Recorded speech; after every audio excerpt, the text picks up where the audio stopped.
चिराग पासवान के बढ़ते कदमों को रोको। मुझे मेरी पार्टी से निकाला गया, घर से निकाला गया, परिवार से निकाला गया, और ये कर कर ये लोग सोचते थे कि चिराग पासवान इतना कमजोर है कि इन बातों से डर जाएगा, घबरा जाएगा। पर जो लोग ये सोचते हैं कि इन बातों से चिराग पासवान के बढ़ते कदम रुक जाएंगे, वो लोग भूल जाते हैं कि चिराग पासवान शेर का बेटा है, रामविलास पासवान का बेटा है। भैया ना रुकने वाला हूं, ना थकने वाला हूं, और डरता तो भैया मैं किसी से नहीं हूं। जितनी ताकत आजमानी है आजमा लो। सर पे कफन बांध के निकला हूं कि जब तक बिहार को विकसित राज्य नहीं बना दूंगा, तब तक मैं भी चैन की सांस नहीं लूंगा। पर इसके लिए साथियों जरूरत है मुझे आप सबकी। आज पुनः एक बार जब मैं बिहार में विकास की योजनाओं को धरातल पर उतारने का प्रयास करता हूं, जब मैं ये सोच रखता हूं और जब मैं ये चाहता हूं कि मैं वापस बिहार आकर, अपने परिवार के बीच आकर, आप लोगों के बीच आकर, आप लोगों के लिए काम करूं, तो कई लोगों को तकलीफ होती है। कई ऐसे लोग हैं जो नहीं चाहते कि चिराग पासवान बिहार आए।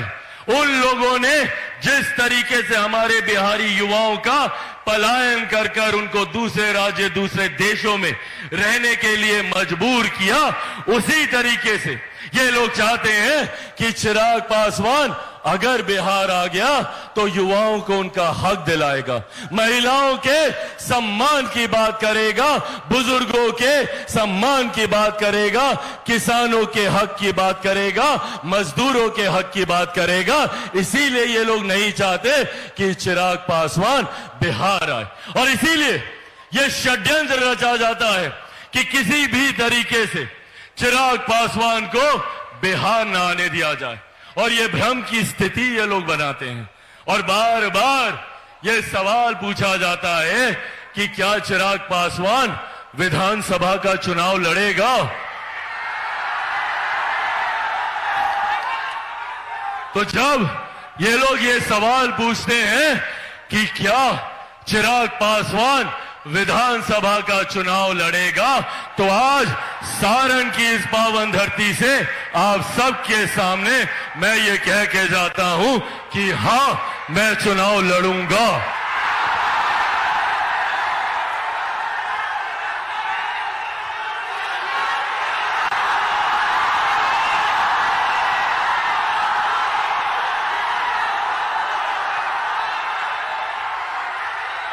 मैं चुनाव लड़ूंगा बिहारियों के लिए, मेरे भाइयों के लिए, मेरी माताओं के लिए, मेरी बहनों के लिए। और बिहार में एक ऐसी व्यवस्था हम लोग तैयार करेंगे, एक ऐसा बिहार हम लोग तैयार करेंगे जो सही मायनों में बिहार को विकास की राह पर आगे लेकर जाएगा।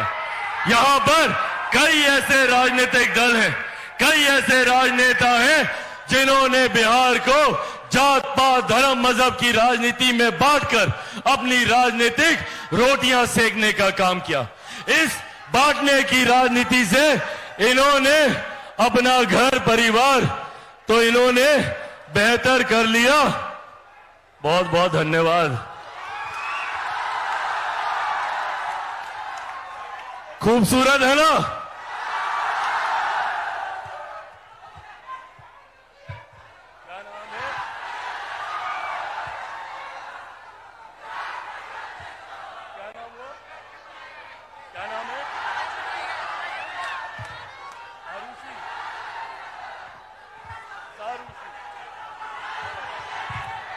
मैं सारूशी और आराध्या का धन्यवाद करता हूं जिन्होंने मेरी शक्ल को खूबसूरती से अपने कलम के माध्यम से बनाकर दिया। बहुत बहुत धन्यवाद सारूशी और आराध्या। तो जिन लोगों ने बांटने की राजनीति को साधने का काम किया, उन्होंने तो अपने घर परिवार को खूबसूरत और विकसित बना लिया, और हम बिहारियों को सड़क पर छोड़ दिया, गरीबी में छोड़ दिया, भूखमरी में छोड़ने का काम किया। इसीलिए साथियों, आज ये आग्रह करने आया हूं आप लोगों से, अब वो समय दूर नहीं है जब बिहार में विधानसभा के चुनाव घोषित हो जाएंगे। ये चुनाव हम सब के लिए, एक एक बिहारी के लिए और एक एक बिहारी परिवार के लिए महत्वपूर्ण चुनाव है। और जब मैं कहता हूं कि हां, चिराग पासवान चुनाव लड़ेगा, तो मैं ये भी आप लोगों को बताऊं कि चिराग पासवान 243 सीटों पे चुनाव लड़ेगा। हर सीट पर चिराग पासवान बन के चुनाव लड़ूंगा।